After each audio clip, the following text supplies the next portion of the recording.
I think colorblindness is baloney. That's what I think colorblindness is.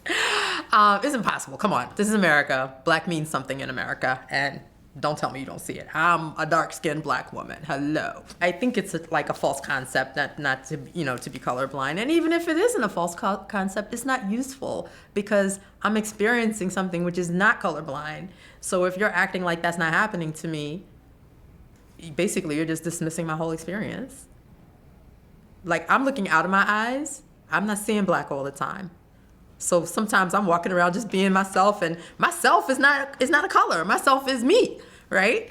But all of a sudden somebody will say, "That's right, you're a Negro," So it's like, you always get that pushed in your face, even though you're not consciously thinking about it every minute of every day, For people to say that is like dismissing a part of you, which is very much your reality, whether you like it or not.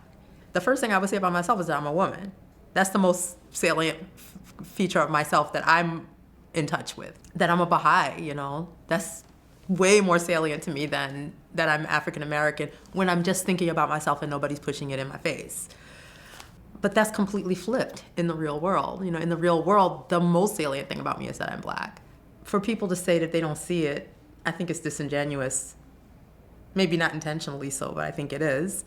And even if it is real, it's totally dismissing a lot of what goes on for me. So it's not useful to I don't like to hear it. I don't like people to say it to me. I feel very uncomfortable when people say it to me.